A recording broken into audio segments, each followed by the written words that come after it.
je tijd. En als je erbij, had je toen in dat makkelijk ik niet wel. Er zal geen slemste zijn, met ieder beetje wijn. En elke komt je in kop nog. Die zal Hello everyone, this is Sam of Historiansplaining. Welcome back. I hope you've had a delightful beginning to the year. This will be my first new recording of 2021. This installment will be, as promised, about the colonial West Indies.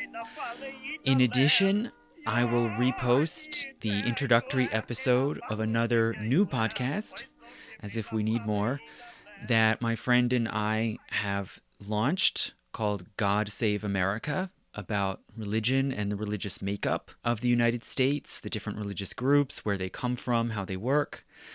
So I will post the link to that. If you have not seen it, please see if you like it. But this will be a regular installment, as I said, on the colonial West Indies, and it's going to focus on the early period, basically the 15 and 1600s, when the world that we think of today as the Caribbean, the sort of images, connotations, the types of societies that we associate with the Caribbean came into being. And I'll try to account for how it happened that a whole island chain and the land masses around it that were for a long time very sparsely populated, many of them even totally uninhabited, instead became among the densest, busiest, richest, most productive, and also most violent and most oppressive societies in the world at that time. So this is a really tremendous and significant transformation that happened in that part of the world that affected the entire global economy and society around it. And that happened, comparatively pretty quickly, mainly just over the course of the 1600s. And then maybe later I'll talk about what became of this world in after 1700. But basically, just to work through a few definitions. Caribbean is, of course, the name of a sea, and it can be used in a very broad and ambiguous way to refer to all the land masses around that basin on the islands and the mainland.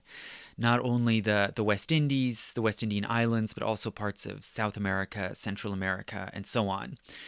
What I'm going to focus on now is not that sort of larger Caribbean basin, which in some ways really only comes together as a social and political unit later. I'm going to focus on the island chain that can roughly loosely be called the West Indies. And the West Indies can be broken into several smaller groups, smaller chains and archipelagos that have different geographies and different characters. So firstly, we can distinguish, when we talk about the West Indies, we can distinguish between the Greater Antilles and the Lesser Antilles. And Antille is another just European term for faraway land. It's related to the word Atlantis, that they would just apply, similarly to Indies, they would just apply to sort of far away, mostly tropical, warm climate lands and islands that they didn't know about. So this same word is also sometimes then used in reference to the West Indies. So we can split them roughly into Greater Antilles and Lesser Antilles. And the Greater Antilles are the bigger islands that are further west, closer to the mainland of the Americas. And namely, those are Cuba, Hispaniola, Puerto Rico, and Jamaica. So those are your Greater Antilles, and then there are all sorts of Lesser Antilles that stretch to the north, east, and south of the Greater Antilles. But most of the rest of the island chain extends in a sort of gently curving arc, eastward and southward, down around the eastern end of the Caribbean Sea. And those Lesser Antilles can be further divided into two main groups, the Leeward Islands and the Windward Islands. So in this belt of the tropics, the prevailing winds blow from east to west. So it's the reverse of what we might be accustomed to in the jet stream in North America. In the Caribbean, they blow from east to west, and sailing and navigation were so foundational to the creation and the shape of these societies that's the main measure that they use of location and direction. More so than northeast, west, south, they talk about upwind and downwind. And basically being further to the east or the southeast puts you upwind. That's where the prevailing winds are coming from. And then being the other way to the west or northwest puts you downwind. And so people distinguished, when they were talking about the Lesser Antilles, they distinguished between Windward Islands, places like Barbados, Trinidad, Grenada, St. Vincent, and so on, as Windward Islands. And then as you move northwestward, you get to the Leeward Islands, like Antigua and Barbuda and St. Kitts and the Virgin Islands. Those are all leeward. And then there are some in between, like Martinique and Dominica, that are kind of on the edge. That's sort of the rough boundary between Leeward Islands and Windward Islands. And again, that's not because the Windward Islands are windier. It's just that they're upwind. They're in the direction the wind is coming from. And even when you look at individual islands, such as, for example, Guadeloupe, the same terminology is applied. So in Guadeloupe, you have two sort of main land masses joined together. One is called Grande Terre, or high ground, and the other is Basse Terre, or low ground. And actually, Basse Terre is higher in elevation. It has higher mountains, but it's called the low ground because it's downwind, and Grande Terre is upwind. So this is the basic kind of division and ordering that people use to talk about the different islands. There are then also additional islands to the north and to the south that can also be loosely considered part of the West Indies. So on the southern side of the Caribbean, closer to South America, you have islands like Aruba and Curacao that are now part of the Netherlands Antilles, and those can be considered part of the West Indies. And then also to the north, as you go north of Cuba, there's the Bahama Islands, the Turks and Caicos Islands, and even you can go up into the middle of the Atlantic to Bermuda and see Bermuda as, loosely speaking, sort of part of the West Indies, although some technically do not consider it part of the West Indies. As comes up at one point in Jane Austen's novel, Persuasion, we do not customarily call the Bermudas the West Indies. But basically you have this sort of long stretch of different clusters and chains of islands that we loosely call the West Indies. And as for the geography of these islands, the Greater Antilles are mountainous. Some have very high mountains. As for the Lesser Antilles, some are more mountainous and some are not. Some are flat, low-lying islands of coral and limestone. So there's sometimes a dramatic difference in that way between, say, a low-lying flat island like Barbados as opposed to a high mountainous island like, for instance, Dominica. And the different geographies can be very important in how these different societies evolve. And some of the islands are volcanic. That's why they lie in this chain, kind of running around the Caribbean Sea. They were created by volcanic and seismic activity. Some of them are still seismically active.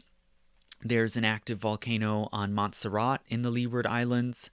There are earthquakes. There was a recent earthquake in Haiti. Also, about 100 years ago, there was a really major, impactful earthquake in Martinique. So these are seismically active lands, maybe not as much so as some places like Japan, but they are. So how did Caribbean society come about? Well, if we go back, I won't go into all the details of the Spanish period, but if we look at the state of society and the population at the time of Columbus's landings, we seem to have a fairly scattered population all around the islands whose size is unclear. There are widely varying estimates of exactly how many people might have lived in the islands around, say, 1490. But it does seem that most of the population of the West Indies was Taino.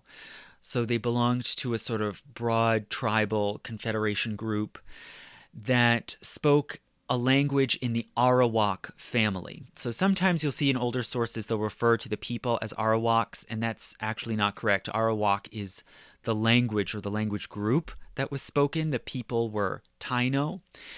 And the Arawak language group, most of it is spoken on the mainland of South America, so it seems possible that maybe the ancestors, the progenitors of the Taino people, migrated into the islands from South America.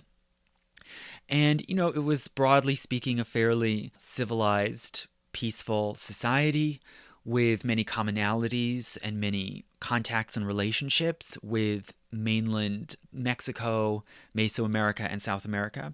However, by the late 1400s, there also was a new group rapidly invading the Caribbean, and those were the Caribs, and that's where our word Caribbean comes from, the Sea of the Carib people. So that shows you how powerful they'd really already become pretty quickly before Europeans came onto the scene. The Caribs traveled in large seagoing canoes, so they could move quickly and attack and land quickly from island to island, and that gave them a tremendous advantage in the West Indies. In some ways, you could see them as kind of comparable to Vikings, sort of attacking and raiding Taino towns and settlements, sometimes depopulating them, taking people prisoner, and then starting to colonize and create their own settlements on these islands as they advance from one land to the next. And in some places, they would kill or drive off the men, but take women captive, and hence you had a sort of odd hybrid population in some islands like Martinique, where there was kind of a Carib ruling class and then a subordinate class of mostly women who were mostly of Taino ancestry. So there was a weird kind of linguistic admixture where Taino societies would speak an Arawakan language, the Caribs would speak Carib, and then you had this sort of women's language that was much more Arawak influenced and was kind of a Creole hybrid. And this sort of Carib colonization of the islands, it seems, had already advanced all the way through the Windward Islands by the time. So they were apparently also coming up from South America, and they were island hopping northward. And they had gotten through the Windward Islands and were attacking and colonizing much of the Leeward Islands. And it seems by 1500 or so, when Europeans showed up, some small Carib forward groups were starting to raid and set up small encampments on the Greater Antilles, particularly in Puerto Rico and Cuba. So they were, you could say, on their way to maybe taking over the entire island chain. But this was interrupted. We don't know what would have happened, but it was interrupted by the appearance of Europeans. So if we talk about this early period of colonization from the time of Columbus up to 1620, this is a time of Spanish invasion, raiding, and colonization. And I'm not going to get into all the gross details of that. I talked about aspects of that in my lecture about Columbus. I talked about that some in my lecture about Spanish and Portuguese expansion. So I won't go through all of that again, but just it's important to know in short, the Spanish incursions led to massive depopulation. And this was because of, for one thing, violence, the attacks and killing particularly of leaders and elites of the Taino nation. Also, probably most of all, disease epidemics of contagious crowd diseases like smallpox that had never been encountered before in the Americas, and which led to just repeated devastating outbreaks that would cut down the populations of these societies over and over again for decades. Also enslavement, the taking of captives, especially Taino. And, it's important to remember here, there were real differences in terms of the customs and the habits of the Taino and the Caribs. And the Taino tended to be more peaceable, whereas the Caribs were more warlike, just broadly speaking. And particularly the Carib groups that were invading the Caribbean were the most aggressive kind of war parties. So you tended to see the Spanish kind of holding off and trying to avoid encounters with Carib people when not necessary, whereas they would very often attack and take away whole societies of Tainos to put to work as forced laborers, either in their colonies in the Americas or back in Europe. And finally, just the ecological disruption, the fact that once these indigenous peoples were conquered and subjugated, they were forced to do work like mining or building of colonial towns that took them away from the regular rhythm of farming and hunting that had sustained their populations. And this kind of disruption of their habits and their exploitation of the environment led to food shortages, which of course then only exacerbated the epidemics, and so on. There was this kind of vicious cycle, and it seems that over the course of about 150 years or so, from the 1490s to the mid-1600s, the population of the Caribbean dropped by probably 90%, maybe even more. It's unknown. And this was not just an instant, one fell swoop destruction. It was a cycle of collapse and loss over many decades. The Caribbean played a sort of odd and unusual role in the Spanish Empire and this massive new domain that the Spanish crown obtained in the Americas. In some ways, the Caribbean was extremely convenient and useful because it was close to Europe. The navigation time is shorter, so it made for a convenient sort of way station and stopping point for colonization and conquest and control of America. And it did have harbors and defensible points, but the fact that its population was small, it was always small in comparison to the great empires of Mexico and Peru, and it was further decimated. This, at the same time, made it less appealing to the Spanish.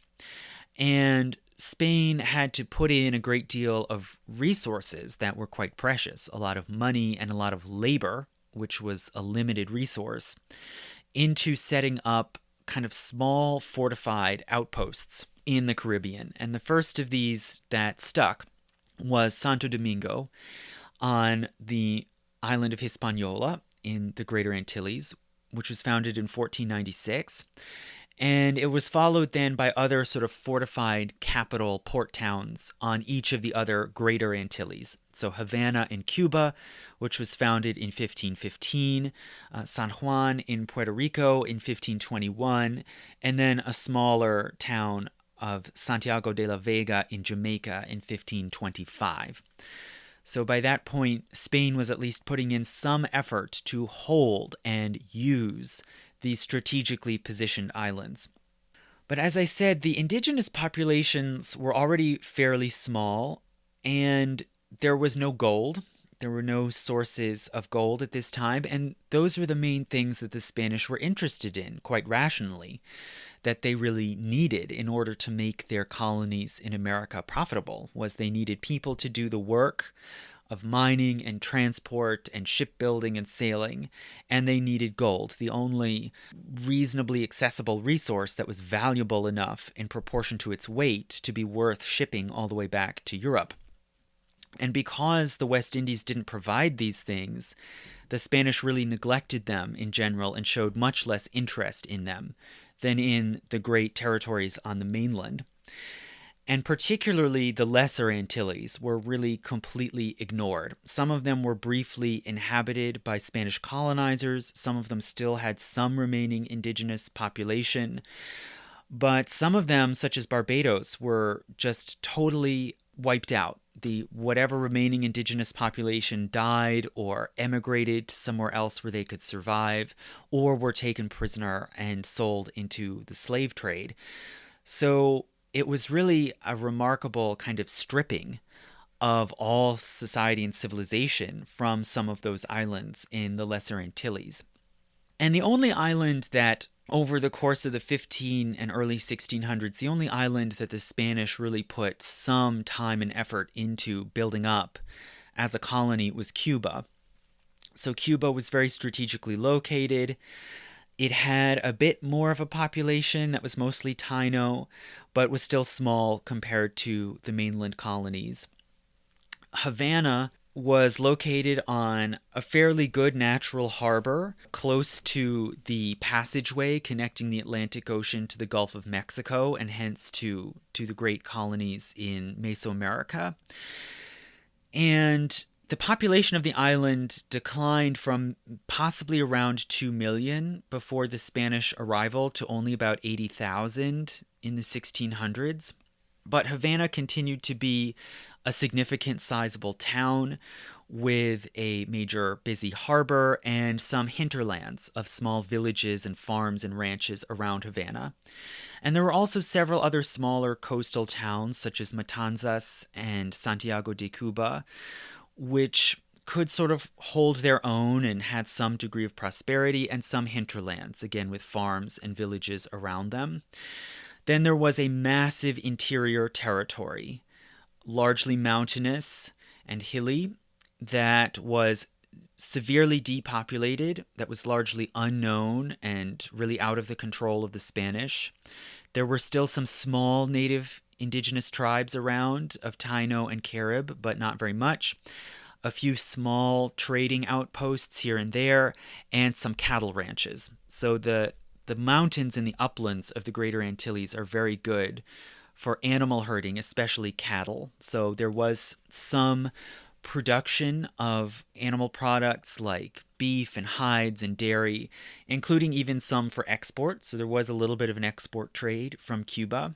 But again, it was important mainly as a base of transit for the launching of fleets, for conquest, for trade and communication, and Havana became really the main center of administration, connecting the colonial regimes with Spain.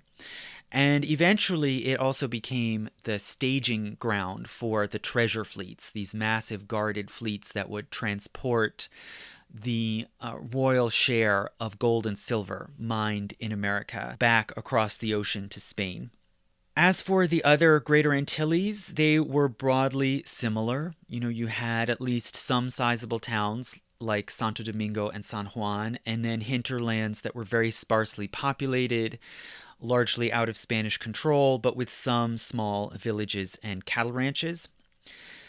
And Jamaica was probably the most sparse at all, where really the only significant European settlement was Santiago de la Vega, which was tiny even as compared to Santo Domingo. So the Spanish approach to their colonies was mainly to try to extract value in the form of silver and gold, and then later also cash crops, by controlling indigenous labor. And that was very difficult and caused a lot of political problems, even on the mainland of America, where the indigenous population was bigger. It really quickly became totally untenable in the West Indies, where the population was so wiped out. And so that's where the slow, gradual shift to exploitation of African captives began. So captive Africans to use as forced laborers first started coming into the Spanish West Indies, initially from Portuguese colonies in the Atlantic, like Cape Verde, and then also coastal colonies in Upper Guinea, and then later in Angola. And many of these African captives already knew at least some Portuguese. They might be able to communicate with the Spanish colonizers through a sort of shared pidgin language. Some of them were already Roman Catholic, especially those coming from Angola. And some of them had skills maybe in building or navigating or different kinds of farming. And because there was such a lack of people, there was a tremendous demand and tremendous premium for workers, and especially for skilled workers who would be able to build up and maintain and expand these colonial societies.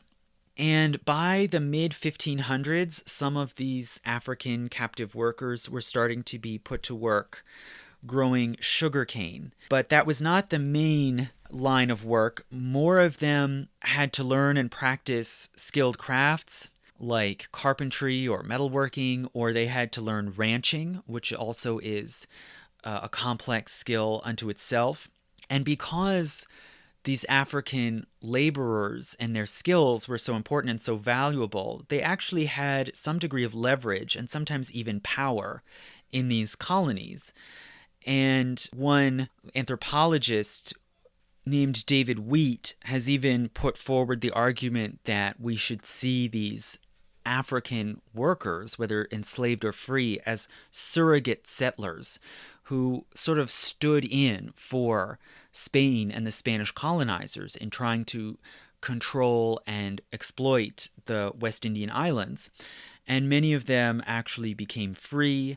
Some of them then could acquire land, conduct trade, build up a certain degree of wealth, and could be fairly important and influential people in colonial society. There's a pattern of a lot of the trade in and out of these Spanish colonial towns being managed by African women, many of whom already had some experience in commerce in Africa or in the Portuguese colonies before they came to the Caribbean. There was a certain degree of so-called miscegenation or intermarriage and intermixture between the European, African, and indigenous populations, and they largely became Catholic. Those who were not already Roman Catholic, many of them were baptized and accepted into the Catholic Church, which the clergy actively encouraged. And even as most of them became Catholic, still many of them also carried on different African customs and practices, which they could blend in with Christian and Roman Catholic practices. So this is more or less a rough picture of who was in the Spanish Caribbean colonies and how this society was working in the late 1500s and into the early 1600s.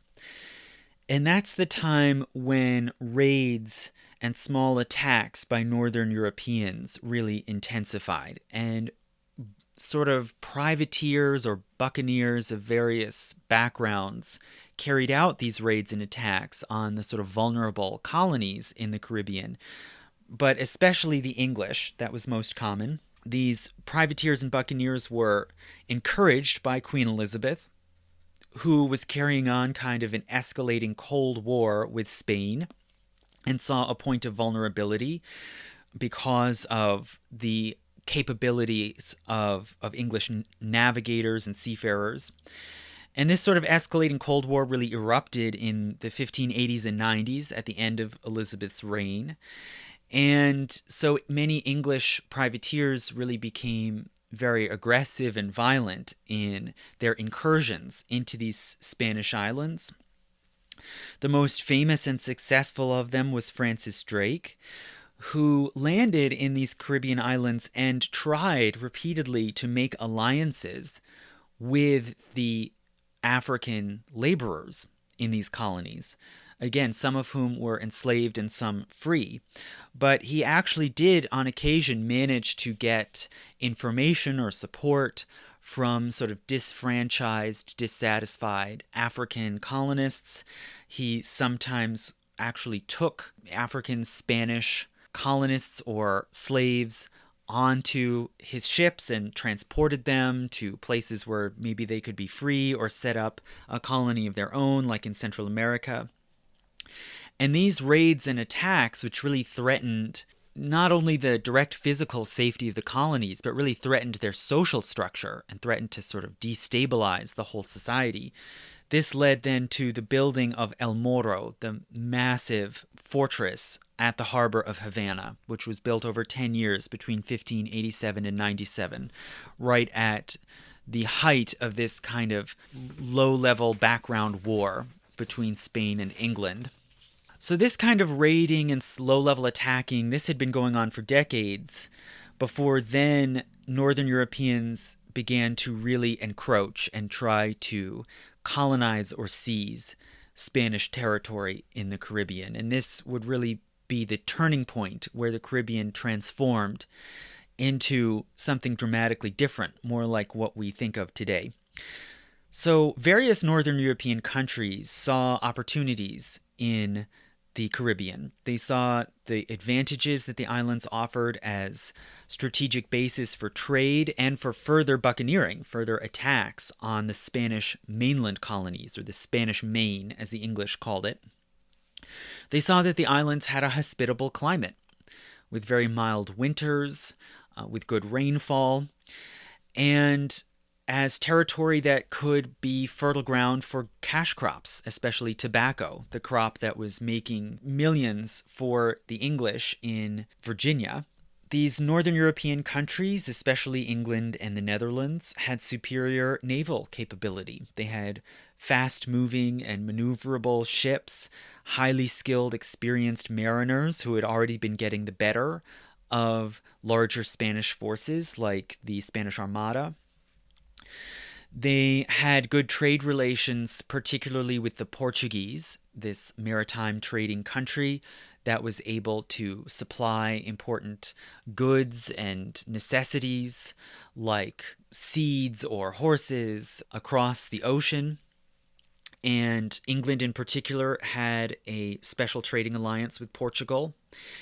And with all of these resources, the Northern Europeans figured that they could make very good use of the good harbors that exist all along the Caribbean island chains. Furthermore, the Northern European countries like England, the Netherlands, and France had a lot of middle-class investors, a sort of rising mercantile class that was interested in putting its money into kind of daring enterprises overseas. And some of them, especially England, again, had excess population to send. There were many vagrants, people who had been dispossessed or displaced by the enclosure movement, by rack renting and evictions, and poorhouses were filling up all around the kingdom. And so there was this population of people that the state would be very happy to just load onto ships and send abroad into this colonizing project. So all in all, the Northern European countries saw many reasons to try to get into this dangerous business of trying to attack or colonize or seize Spanish territories in the Caribbean. But all of them applied to England most of all. England was the most obvious candidate. There also were many obstacles and dangers that held people back and made it very difficult and risky to colonize. There could be hostility and reprisal by indigenous people, especially the Carib, who continued to live and try to expand and conquer in the Lesser Antilles, or the Spanish. The Spanish could send away teams, fleets, conquistadores to counterattack and block Northern European encroachment. Also hurricanes. Although it was generally a hospitable climate, the autumn could see enormous destructive hurricanes come off the Atlantic very quickly and with little warning. But most of all, the biggest danger and the biggest obstacle was disease. This was a very dangerous disease environment for anybody, but especially for people who were not used to the tropical conditions and would often die of malaria or other mosquito-borne illnesses. So Europeans and Africans both experienced a terrible, severe death rate, especially in low-lying coastal areas near the seashore, where you could easily get these tropical diseases in that hot tropical environment. So all of these things were deterrents and obstacles that discouraged successful colonization.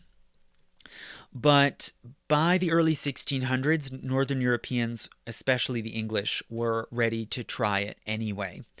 And it was a very long, haphazard process of attempting to set up viable societies and outposts in the Antilles. A lot of it was 2 steps forward, 1 step back.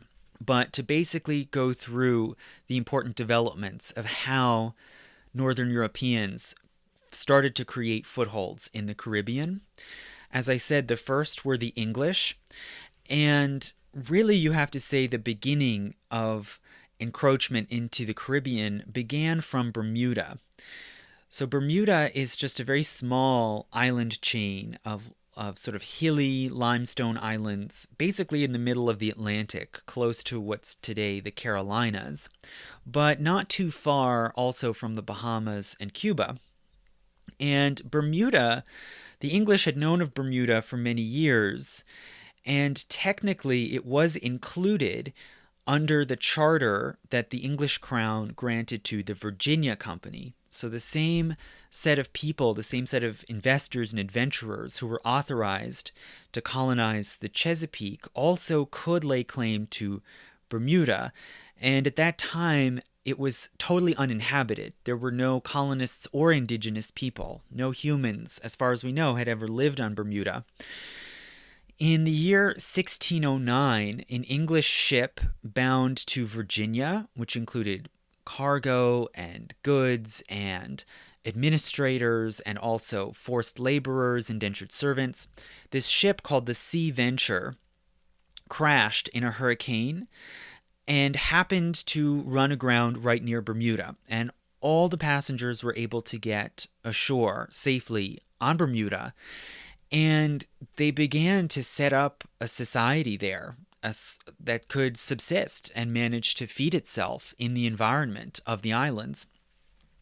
Now, this is not what the Virginia Company wanted. They wanted those people to proceed to Virginia, where they would do important labor in trying to build up this largely failing colony at Jamestown. And so, not long after, a further fleet of ships was sent to sort of forcibly collect these people from Bermuda and send them on to Virginia. But 3 refused and were able to avoid capture, basically, and remain on Bermuda. And so, this was the first permanent human habitation, these 3 refuseniks who stayed in Bermuda. And eventually the Virginia Company recognized that it would be very much to their advantage to have a permanent way station in the ocean at Bermuda. So in 1612, they sent 60 families over who were able to more or less hang on and survive and begin subsisting on those islands. In 1616, the colonists who were trying to set up farms to both to support themselves and also produce cash crops to export, some of them began to obtain slaves who had been raided from other colonies, particularly that Dutch and Portuguese raiders had more or less stolen from the Spanish colonies, and that they could claim, oh, we liberated them, but in fact they were just, treating them as merchandise to be stolen and resold somewhere else. And again, the Bermudan colonists really needed these enslaved people, particularly for their skills. And soon they had some success in growing tobacco. But as often happens, this didn't last for very long. Tobacco tends to exhaust the soil quickly, and there wasn't very much fertile land in Bermuda. And also there was competition. As Virginia and Maryland produced more, the prices dropped and tobacco became less profitable. And so Bermuda fairly quickly transitioned to becoming a sea base, really focused on the industries of shipping, shipbuilding, and repairing.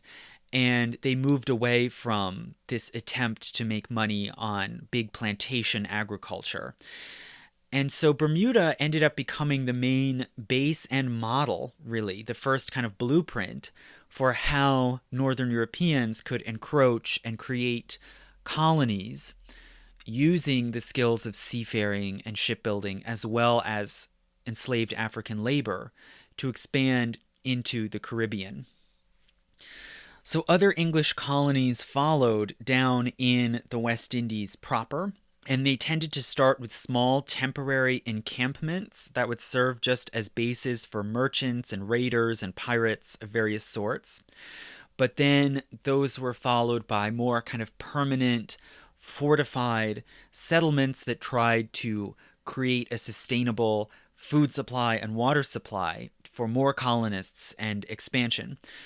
So the first of these colonies was created in 1623 on the island of St. Christopher, which is now commonly called St. Kitts for short, in the Leeward Islands.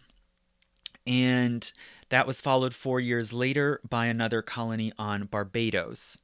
So we're talking about the 1620s when, just after the creation of Plymouth in New England, but still before the Great Migration to Massachusetts Bay. So basically at the same time that New England is becoming a ground for English colonization, they're also moving down into the Lesser Antilles. So as I said, it starts with St. Kitts in the Leeward Islands, then Barbados, which is the farthest, easternmost of the Windward Islands. And then St. Kitts ended up becoming sort of the main base for then further exploration and expansion into more islands in the Lesser Antilles. So a colony was created on Nevis nearby in 1628, then more on Antigua and Montserrat in the Leeward Islands in 1632, then Anguilla in 1650, and eventually Tortola in the Virgin Islands in 1672. So the English expanded into various bases in the Leeward Islands as well as Barbados. And these colonies were fairly rapidly populated. The companies that obtained charters in England were able to send large numbers of settlers, some of them going voluntarily, some of them coerced or forced as convicts or indentured laborers of various kinds. And these indentured servants were mainly English, but then as the century went on, increasingly Irish, impoverished Irish peasants, Irish convicts or captured rebels, and particularly the Irish population increased a lot in the 1650s during the wars between the Irish royalists and the Cromwell Puritan government, in which Cromwell just ordered the capture and deportation of thousands of Irish resistors to the Caribbean. And of course, it also early on involved the procurement of African captives, who were generally just called Negroes or Negro servants. It was not so clear yet what exactly was the legal and social status of these African people. They weren't necessarily called slaves. And so when you see these English, Irish, and African laborers kind of all thrown into the mix together, there sometimes were alliances and cooperation among them. There was sometimes resistance, work stoppages, and also particularly marronnage, what the French would call marronnage, abandonment. This was in this early period when you had these small colonies being set up in this massive island chain. The most obvious thing to do if you didn't like the conditions you were being subject to was to simply run away. And there were, in most of these islands, there were still uninhabited hills or hinterlands that you could run away to, and you see some small maroon societies starting to spring up in these different islands. But others who did not run away and become so-called maroons, some of them did still become free. They might acquire land, and they might arise into the upper strata of society even. And as the 1600s went on, this became more difficult for people of African descent. There were more kind of restrictions in law and custom trying to discourage Afro-Caribbean people from obtaining wealth and status. But there was somewhat more opportunity for the Irish, and in some places the Irish more or less just took over. And the most dramatic example of that is Montserrat in the Leeward Islands, which became known as kind of the Irish island, where basically all classes had some kind of Irish extraction, and the Irish brogue, the sort of Irish version of English at that time, was the common spoken language. As for the African captives, some of them came from Africa and some from the Spanish or Portuguese colonies, and so they might, again, have already some experience in colonial life and industries. And they were obtained initially mainly from Dutch traders, Dutch sort of merchants and like quasi-legal buccaneers and raiders. And then as time went on, more from English merchants themselves. And the English, little by little, started to take over the Dutch control of the slave trade and to obtain captives and transport them directly from Africa. Now, although there were all these various small colonies around the Leeward Islands, Barbados in the Windward Islands really quickly rose to become the most prominent, most successful island, and to sort of set more and more the model that the other islands would follow. So Barbados kind of displaced St. Kitts and Bermuda as the new forefront of English colonization.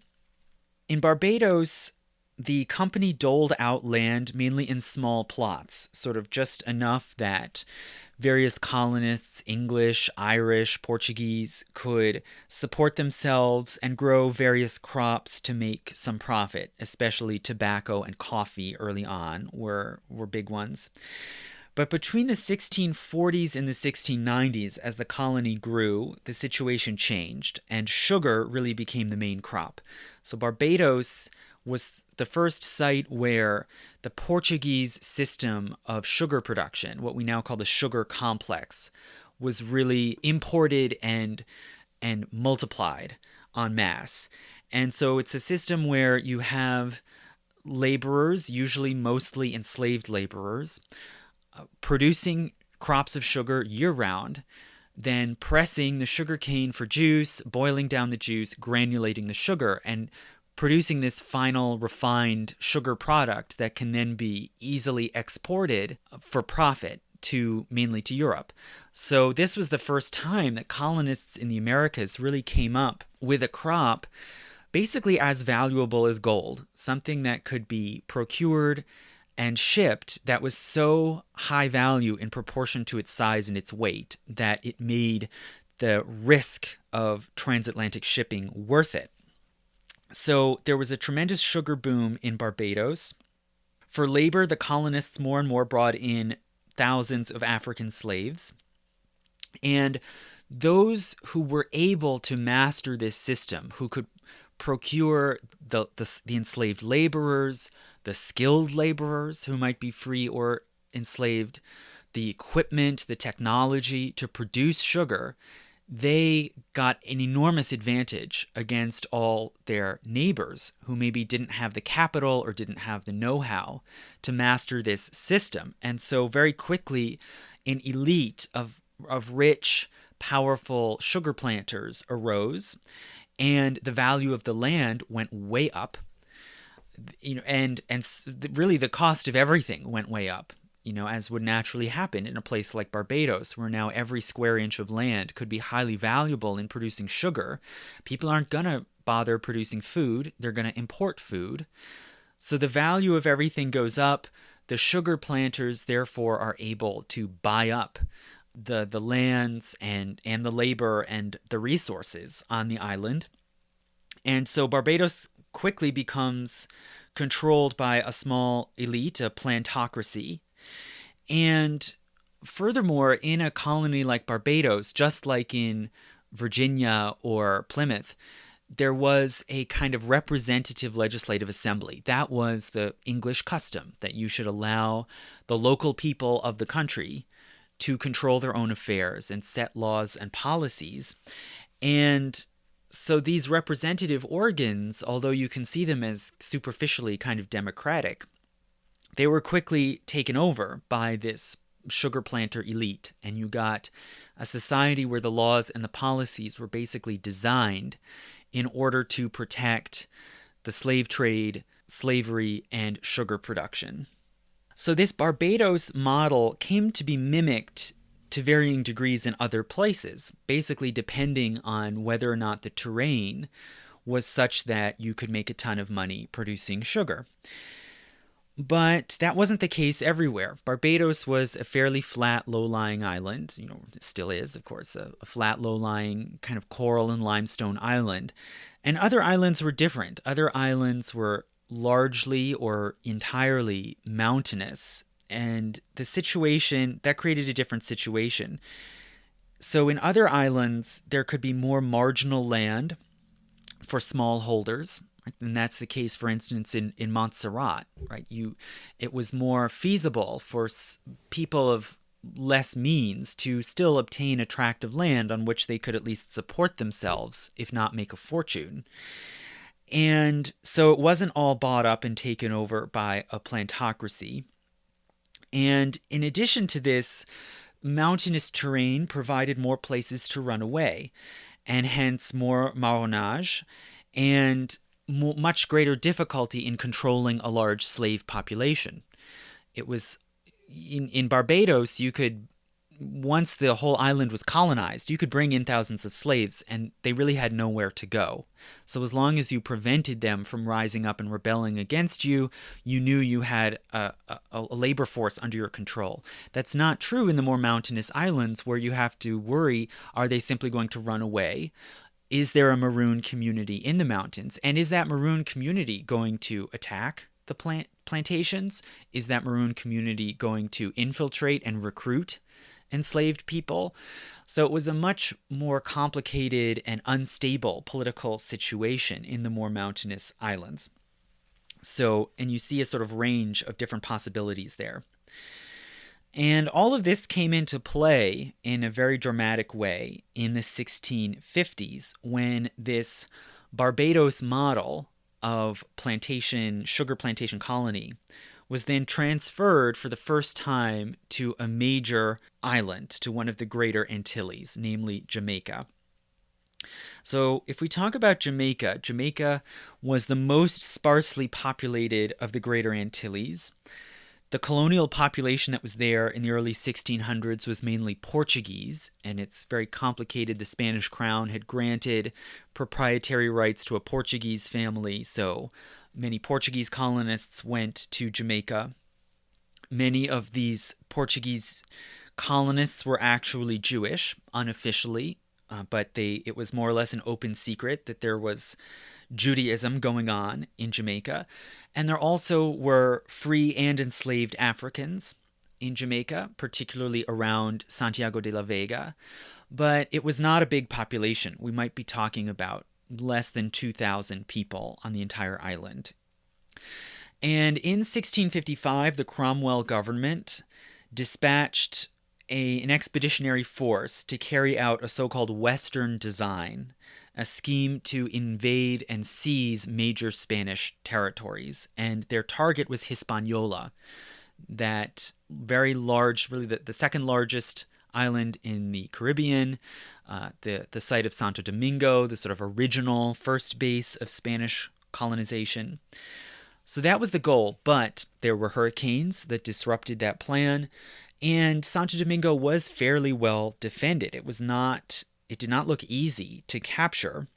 And so this English expeditionary force was diverted, and they instead landed and seized Jamaica as a kind of consolation prize.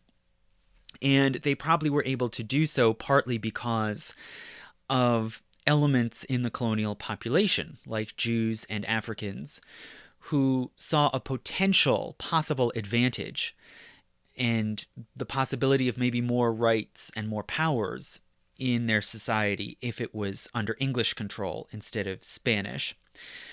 So the English were able to conquer Jamaica pretty easily.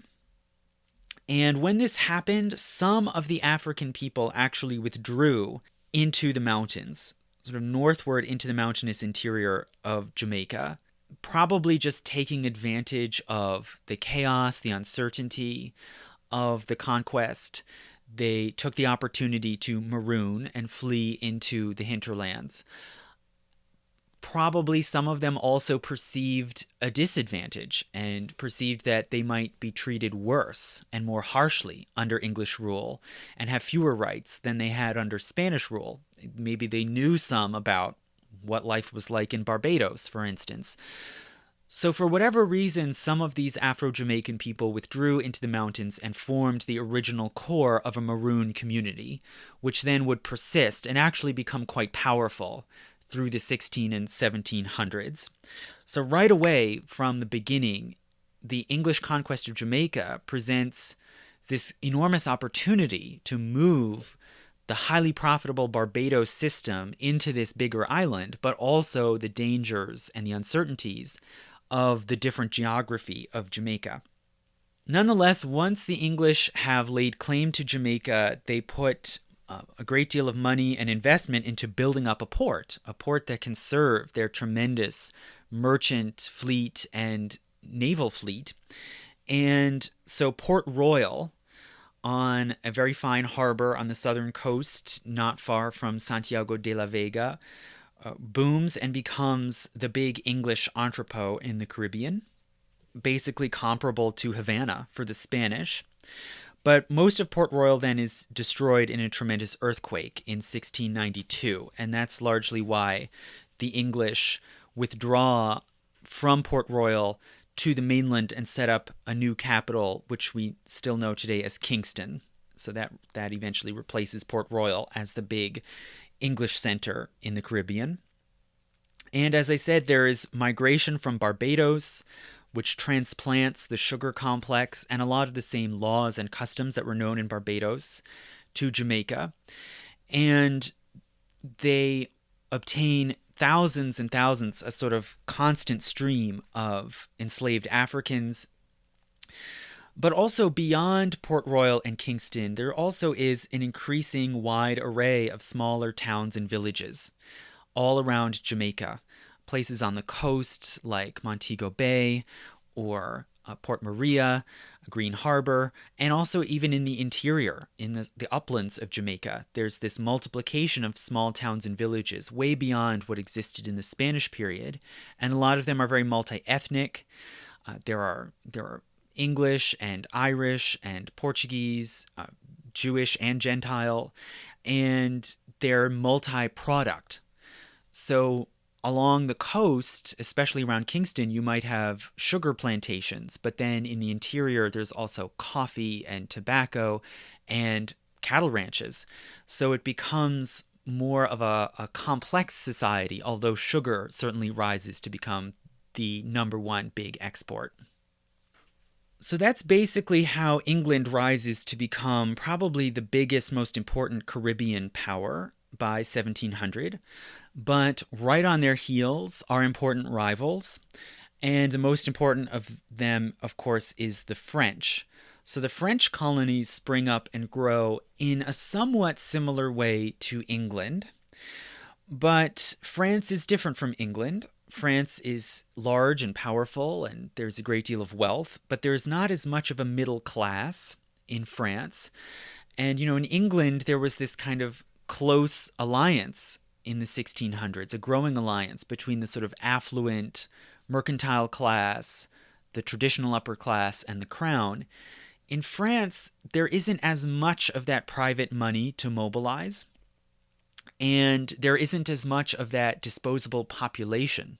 You don't have the same degree of enclosure movement. You don't have this massive vagrant population the way you do in England. And French colonization is much more haphazard than English. It's unplanned, and it doesn't have as steady backing from the home country. And so in order for French colonies to work and to grow, they need a lot of unusual sources of support, of money and labor. So the French colonies are sort of weird hybrid creations. And really French settlement in the Caribbean starts first with sort of quasi-independent French corsairs. These kind of basically just glorified pirates with kind of tacit approval to some degree from the French crown. And a lot of these French corsairs are Huguenots, they're Protestants, who see attacks on the Spanish Empire as very appealing because it's a way to advance French interests against Spain and also a way to sort of strike at the Catholic power of Spain and score sort of small Protestant victories. So these French Huguenot corsairs are moving around, setting up small temporary encampments, raiding, pillaging in the Spanish territories all through the 1500s. And then eventually France puts a bit of their weight behind permanent colonization, largely spurred on by the English. not wanting to be left behind by their English rivals. And so French colonization takes place on two separate tracks that happen simultaneously. They begin basically at the same time in different places in the Caribbean, and they both develop through the 1600s, but really separately and independently, with whole different strategies and different bases of support.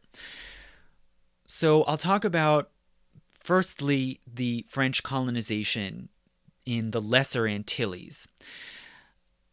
So this one began at St. Kitts, exactly the same as the English. They just followed 2 years later.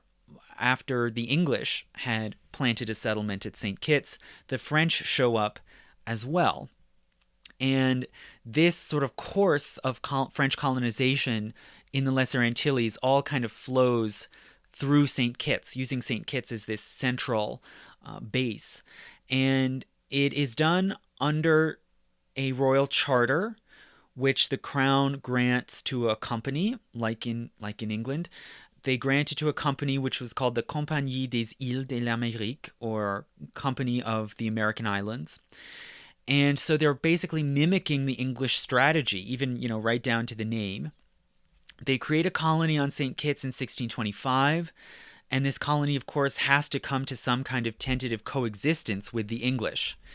They did not see it as worth their while to just try to attack and overwhelm and destroy the English settlement, but they agree to a sort of tense peace with the English part of the island, and the English and French colonies agree not to grow any tobacco, which was a very interesting strategic move. They understood that if they started growing tobacco, it would just create a kind of tobacco race. They would just depress the prices, competing with one another, and they would exhaust the soil. So they understood that was a bad idea. So the two agreed to a truce and not to grow tobacco. And then the French colony sends expeditions to start to expand into the other islands, most importantly into the larger islands of the Lesser Antilles, and they're able to set up colonies on both Guadeloupe and Martinique in 1635. And Martinique was especially important. Martinique is a bit further south, closer to the Windward Islands, and Martinique grows and imports the sugar complex, such as, the same sort of thing that was happening in Barbados. And Martinique then becomes a base for further colonization further down into the Windward Islands. So they colonized St. Lucia in 1643 and Grenada in 1649. And bit by bit, each of these islands becomes more and more of a productive plantation colony, although the further south you go in the Windward Islands, the more complex and diversified they were, whereas Martinique was kind of a classic sugar colony on the model of Barbados. But still, the main center of French colonization, the headquarters, continued to be St. Kitts, and the French colony on St. Kitts grew very powerful and did so with fairly little investment or control from France. So this starts to become kind of a problem for France, because this colony on St. Kitts becomes a sort of alternate power base unto itself, and the leaders and rulers of French St. Kitts become quite powerful and hard for France to manage. So the Compagnie des Îles de l'Amérique really struggled through the 1630s and 40s, were not able to make much of a profit, and they had a very hard time recruiting people to go and build up the colony. France did not have this reservoir of prisoners and impoverished laborers to transport across the sea. And in this time of difficulty, the Compagnie brought in a new governor, a very ambitious, visionary individual who ended up becoming really the main mastermind of French expansion in the Caribbean, and really made it possible for France to become a Caribbean power. And his name was Philippe de Longuevilliers de Poissy, and he was appointed to be the governor of St. Kitts in 1639. And Philippe de Longuevilliers de Poissy was a knight hospitaller. So although he was French, he also belonged to this really powerful, self-governing, crusading chivalric order with its roots in the 12th century Crusades. Technically, they were Knights of St. John, but they were commonly called Knights Hospitaller because they had once run the Pilgrims' Hospital at Jerusalem. But after withdrawing from the Holy Land, they were given sovereignty over the islands of Malta in the Mediterranean. And so by this time, they were commonly called the Knights of Malta. So all these things are technically the same thing, Knights Hospitaller, Knights of Malta. And they were crusaders, and in many ways they were the order that had taken up the mantle of the Templars after the Templars were destroyed. Their main role on Malta was defending the Mediterranean and trying to block Turkish expansion into the Western Mediterranean. So Malta was this sort of crucial strategic point for the connection, the passageway between the Eastern and Western Mediterranean. So they were fairly often able to successfully fight off the Ottoman Turks, but their real hope was to continue the crusading quest and to find some way to gather up enough forces, enough men, enough money to relaunch the Crusades eastward to Jerusalem. And the Knights Hospitaller were very closely tied to the French aristocracy. Many of them were involved in various ways in New France, in the French colonies in North America. Poissy himself served for a time as the commander of a fortress in Acadia, the French colony up in what's now Nova Scotia and New Brunswick. He went to St. Kitts in 1639 to take up the governorship, and he really threw his efforts with a great passion into expanding the colony there. And in addition to sponsoring the colonization in Martinique and Guadeloupe, he also sent expeditionary forces to capture islands that had already been inhabited, that were in some way inhabited by indigenous people or Spanish or other Europeans. And they took control of St. Martin and St. Bart's in the Leeward Islands in 1648 and St. Croix in 1650. So that's why all those islands have French names. Some of these conquests were very unstable, especially St. Croix in the Virgin Islands was sort of seized back and forth by multiple different parties and eventually was lost to Denmark. But the others remained. The French colonies on St. Martin and St. Bart's continued and became fairly successful. So as of the 1640s, when these conquests are happening, the Compagnie still technically owns St. Kitts. It's their proprietary colony, but really, in fact, it was actually run like a little kingdom by Poissy himself. And Poissy funneled money and personnel, almost all of them French, from the Knights Hospitaller into St. Kitts and the other islands and made them into really effectively like an unofficial fiefdom of the Knights, like Malta was. He ignored and sidelined the Jesuits, who were traditionally powerful in the French Empire, and he traded freely and openly with Protestants, including French Huguenots and the Dutch and the English, which displeased both the Jesuits and the French crown, but he felt entitled to set that policy. He encouraged the entrenchment of slavery in the islands, and he controversially refused to free the children of baptized Christian slaves. So that had been the custom in many colonies, that if an African slave took baptism and was a Christian, then their children should be free. But Poissy refused to accept that, and he saw a sort of permanent slave caste as important to the success of the colonies.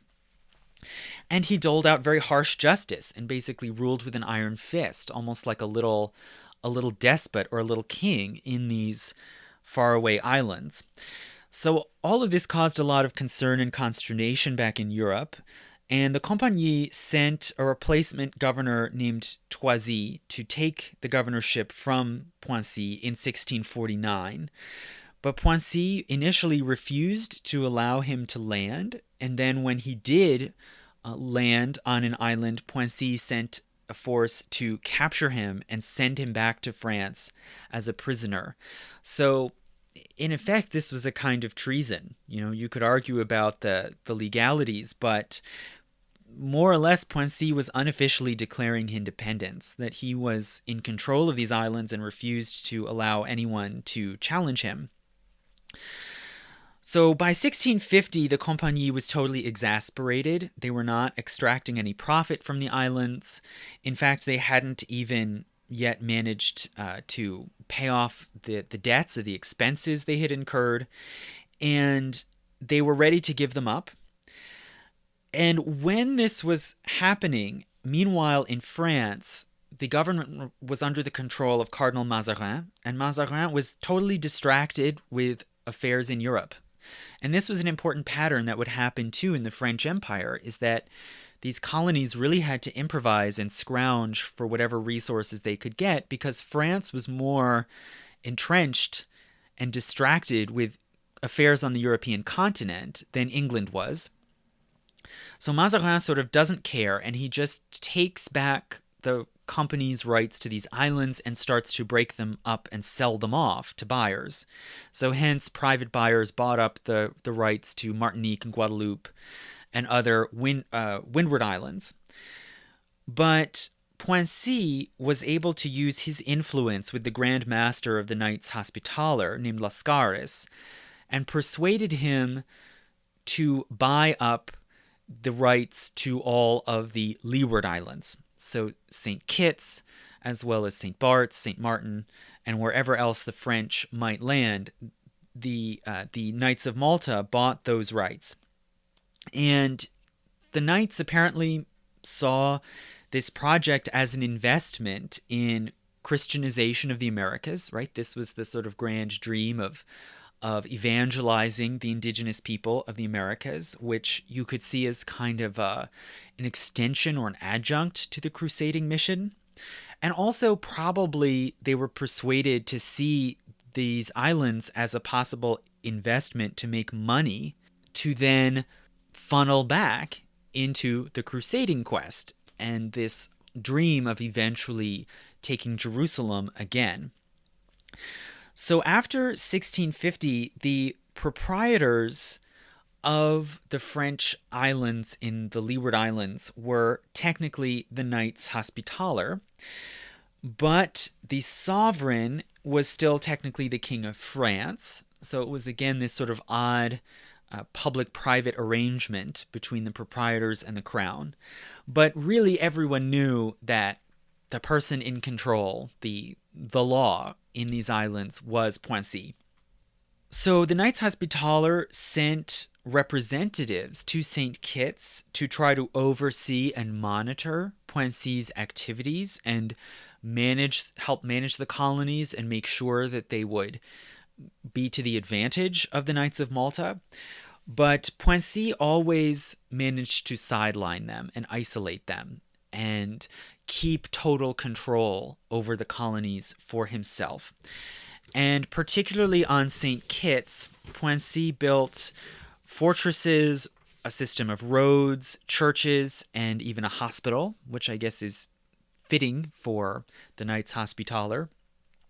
And he built a grand Baroque palace and gardens for himself, called the Château de la Montagne, or Castle of the Mountain. And he reportedly led a very lavish, courtly life and tried to bring art and entertainment into the island. He also was a horticulturalist and a naturalist, and he cataloged many New World species, including, for instance, the poinciana, which is named after him, after Poincy. So Poincy himself finally died in 1660, and he was replaced by a new governor from the Knights Hospitaller named Charles de Sales.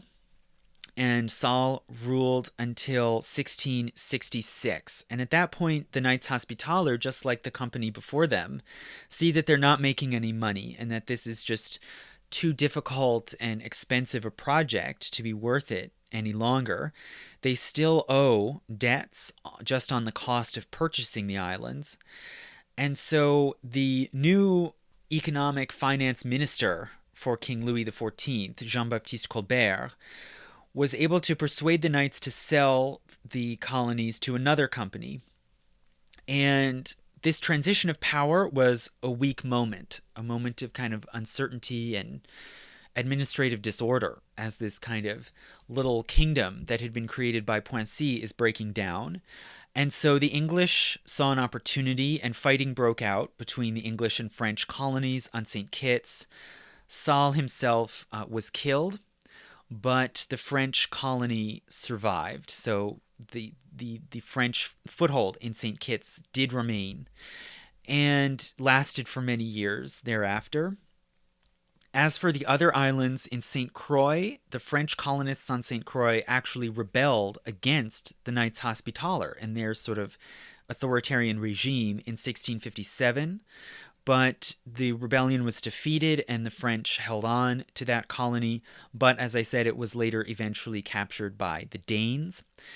St. Parts lasted for several years until it suffered a Carib attack, and it was abandoned for several years, but Poissy had it recolonized and it continued to grow and became a thriving colony later in the 1600s.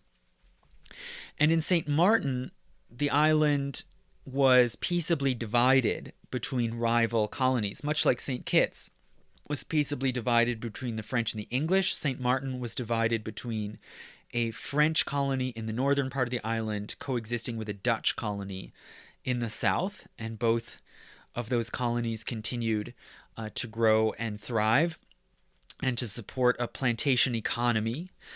And it happens that today St. Martin is the smallest island in the world that is divided between two sovereign nations. It is still French territory in the north and Dutch in the south.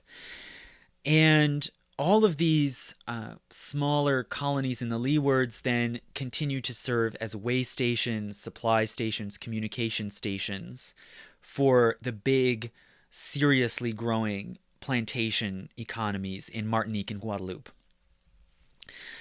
Okay, so that gives you a picture of the French colonization in the Lesser Antilles. Well, meanwhile, something very different was happening at the same time in the Greater Antilles.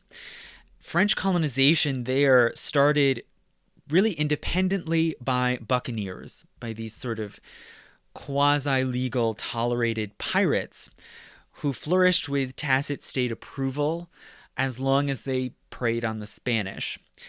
And in 1625, a group of mostly French buccaneers landed and occupied the island of Tortuga, which is a sort of long, narrow, hilly island just off the northwestern coast of Hispaniola, that major large island that the English had wanted and failed to conquer back, or that they would try and fail to conquer in the 1650s. So these buccaneers create a sort of illegal shadow colony as a base, mainly to raid and explore through the Spanish Antilles. And this colony was destroyed not long after and then reoccupied again in 1630 and was kind of informally divided into English and French sections as more and more English buccaneers start to show up, hoping to live with some kind of approval or sponsorship of the English crown. And the English also start to bring in slaves. And so there starts to be a bit of an enslaved African population, but this was then halted in 1633 because it introduced an element of instability, the possibility of resistance or rebellion by slaves. So much like the English and French in St. Kitts agreed not to grow tobacco, in 1633, the English and French buccaneers in Tortuga agree not to bring in any more slaves. Shortly after that, the Dutch also show up, and Tortuga really ends up becoming this kind of unpredictable, chaotic, international pirate haven or entrepot. And it suffered more repeated Spanish attacks, but because the population was so heavily piratical, they had the ability to just kind of flee and then come back. And it sort of was like a wasp's nest that the Spanish were never able to finally eliminate. In 1640, the French and Dutch colonists agree to start fortifying the island, and from that point onwards, they're able to hold it permanently. After 1655, the English try to formally extend their authority over the island, and they appoint a governor. So the new English governors in Jamaica appoint a sort of deputy governor to try to lay claim to Tortuga. But then the French do so too, right? Again, the French don't want to be left behind by the English, and there's political squabbling. And more or less, these different imperial authorities kind of just neutralize one another, and what you end up with is a de facto regime being organized by these kind of multi-ethnic, multinational pirates among themselves, and they form a sort of independent company called the Brethren of the Coast. And that really, in effect, becomes the actual ruling government of the island. So French explorers, colonizers, pirates use Tortuga as a base to supply and protect footholds that they plant on Hispaniola. So they see that there are vast areas, especially on the western side of Hispaniola, that the Spanish are not defending, and Tortuga forms a base then to start to little by little plant French settlements on the island.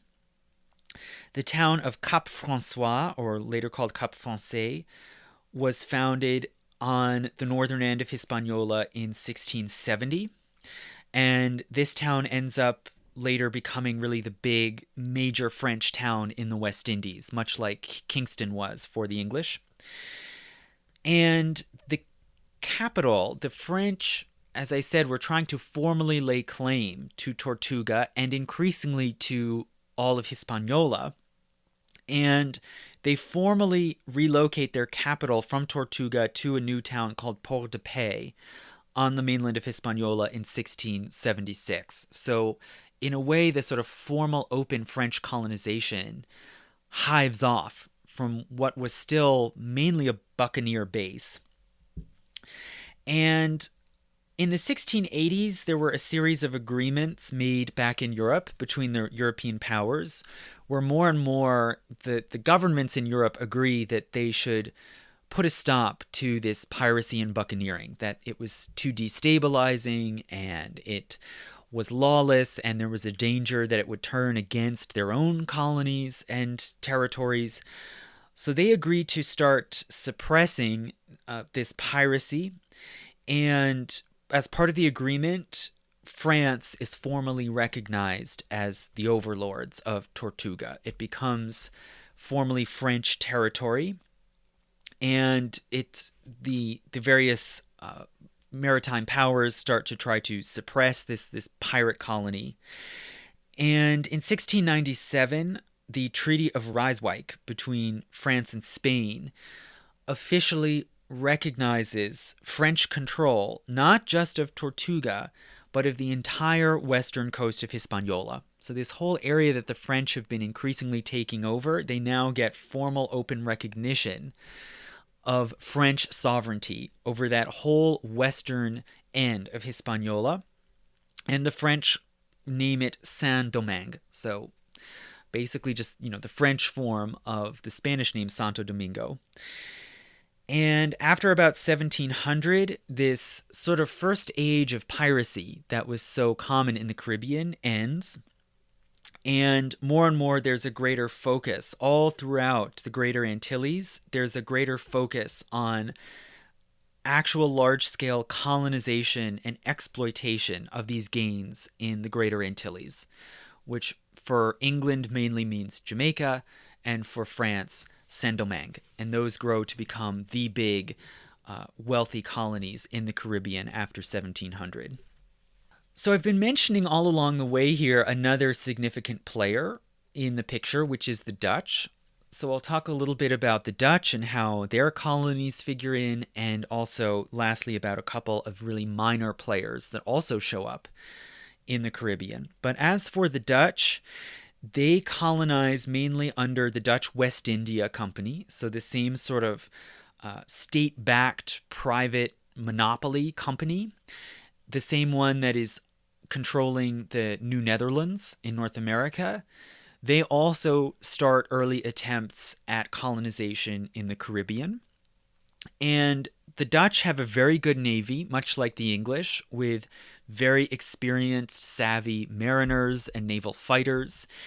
And so the Dutch are able more often to actually attack and seize existing colonies.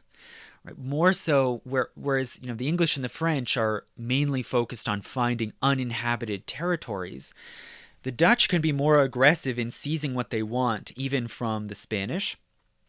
And initially, in the early 1600s, the Dutch closely align with the English against the Spanish. They see the English as Protestant allies, and they provide a lot of material support, logistical support to those early English colonies. They're major suppliers.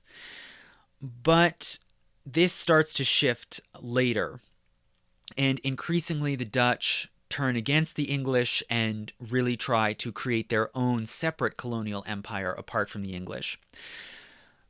So how do they start colonizing? Well, it begins in the Leeward Islands. Just like the French and the English started with St. Kitts, the Dutch start in the smaller Leeward Islands, first at St. Martin in 1631, where they build a serious fortress, Fort Amsterdam, then followed by St. Eustatius in 1636 and Saba in 1640. So these are all fairly small islands.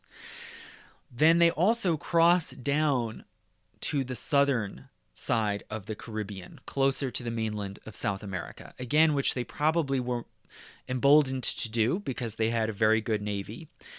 And they conquer and colonize Curacao in 1634, and that involved expelling an existing Spanish and indigenous population, so something that other colonizers had not done. And they also colonize Aruba and Bonaire in 1636. And again, they fortify Bonaire with a very serious, imposing fortress called Fort Orange. So the Dutch are really laying significant military foundations in the Caribbean, even though they're a smaller country with fewer people. They also briefly capture and hold Anguilla, Tobago, St. Croix, and Tortola at different times in the 1600s, but they don't hold on to any of them.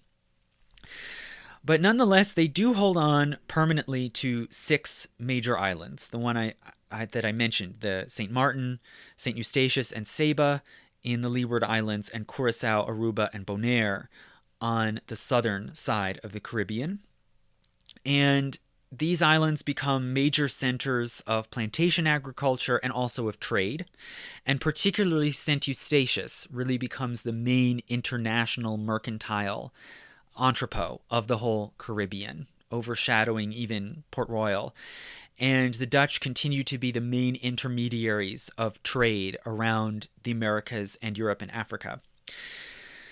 So at this point, by the mid-1600s, the Dutch are really rising to become a serious threatening rival, and this is when the English more and more turn against them and try to break the Dutch trade monopolies, and you get a series of Anglo-Dutch wars repeatedly through the 1650s, 60s, 70s.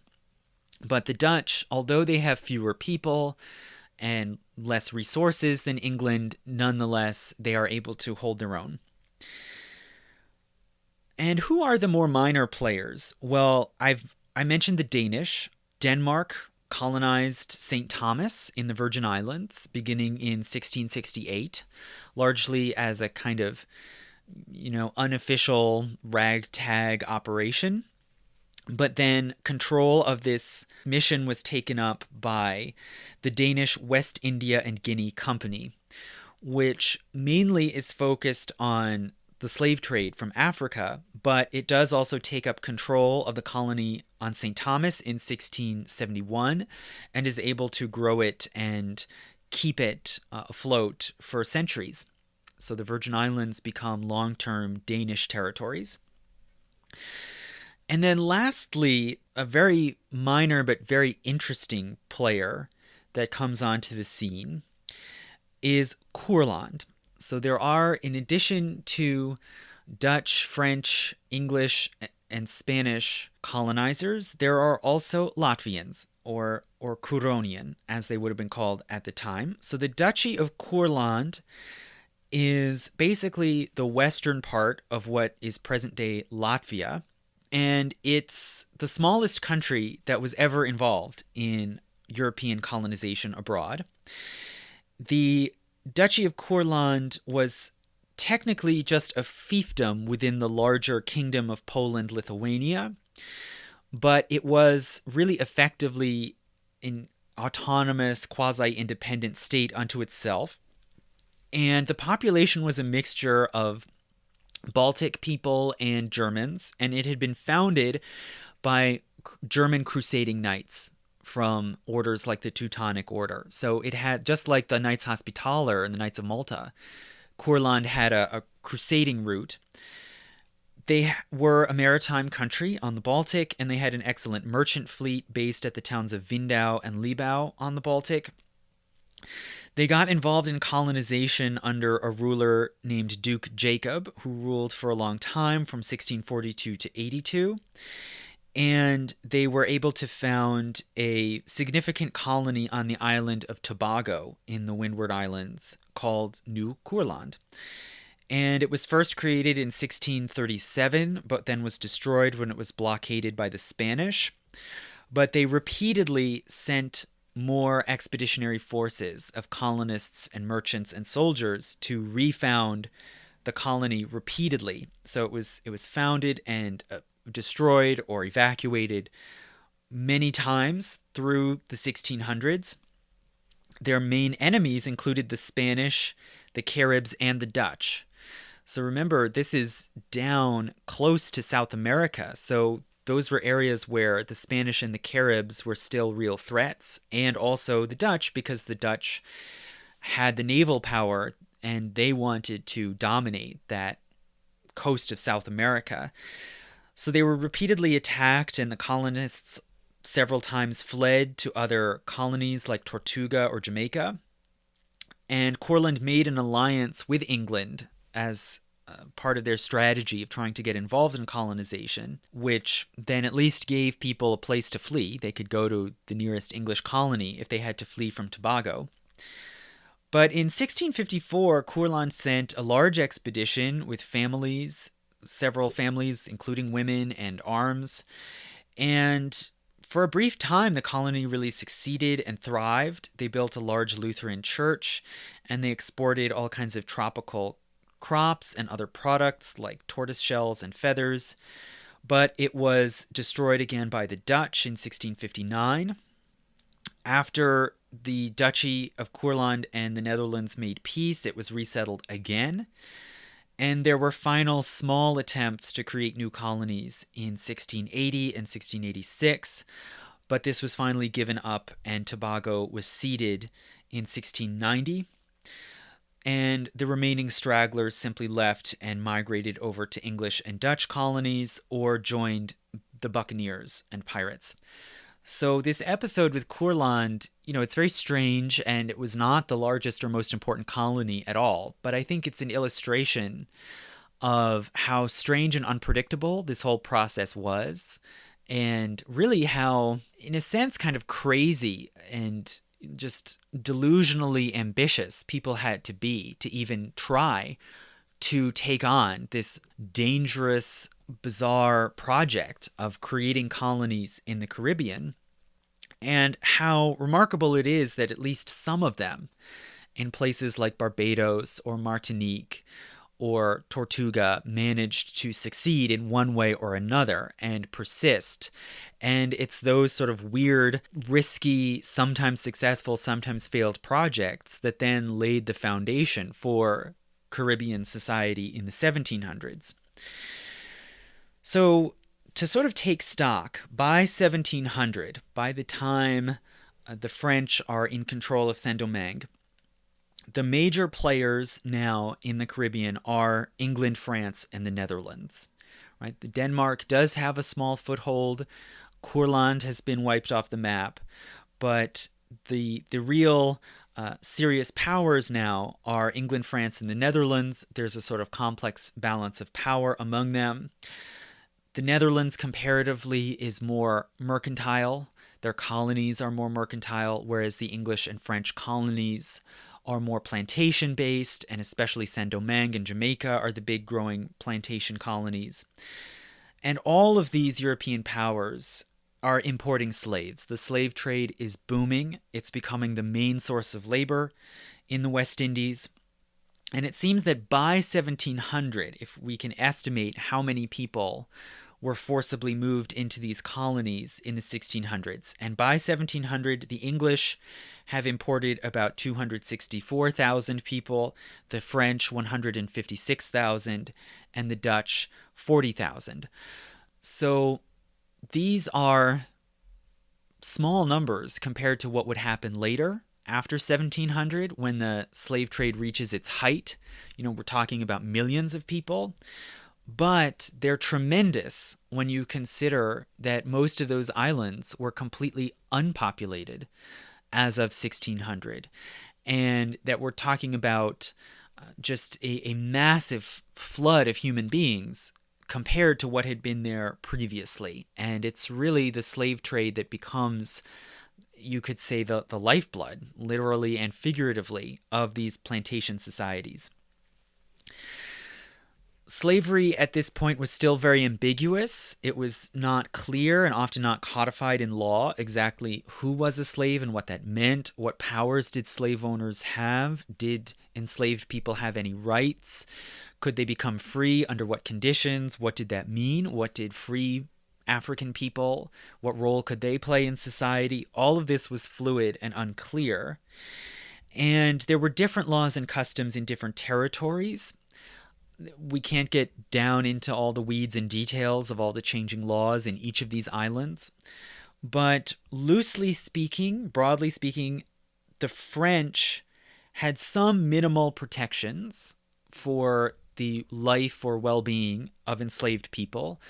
A Code Noir, or Black Code, was promulgated, which at least said some things like enslaved people should have the ability to possess money, engage in trade, they should be able to marry and not have their marriages broken up. It encouraged slave owners to have their slaves baptized so that all would become part of the Catholic Church. So there was at least a sort of baseline recognition of some minimal humanity and minimal rights even for enslaved people. But, in practice, that didn't mean that they were not constantly brutalized and their lives were not controlled by their masters. The Catholics did go further in Christianizing enslaved people and free people of color as compared to Protestants. And the Protestant colonists in English and Dutch colonies tended to avoid Christianization or actively discourage it as a danger and a threat to the domination and control of the enslaved population. So there was a very different attitude there. Also, when it comes to miscegenation, or, which is kind of the crude term for intermarriage or intermixture of populations, that was treated very differently as well. In the French Empire, it was tolerated, and sometimes the church would even somewhat encourage it, whereas it was either heavily discouraged or illegal in the Protestant colonies. And by 1700, colonies like Barbados were specifically codifying in law that blacks and whites could not marry. So all in all, this created a very complicated landscape where it was unclear to what degree this rising plantocracy would be able to control events. Would they be able to control their own enslaved workers? Would they be able to control poorer European or Indian residents of the colonies? Would they be able to defend their holdings and territories against the Maroon societies, against rebellion, and against each other, against attack and instigation from rival European powers? So it was a time of increasing prosperity and success, but also a lot of uncertainty and potential instability. And if I get a chance later, I'll talk about how all of that then came to a head in the 1700s, which was the real heyday of the sugar plantation complex and the slave trade. So thank you so much for listening. If you can support and help keep these lectures coming, please go to my Patreon page and become a supporter. You'll have access to my patron-only lectures at any level, even if it's just $1. And also, I encourage you to check out the first posting of the new podcast, God Save America, which hopefully is particularly helpful if you are confused about religion in America and want a clearer picture of what the religious landscape of America is and what all these different religious groups are. So thank you again so much, and I'll talk to you again soon. Oi,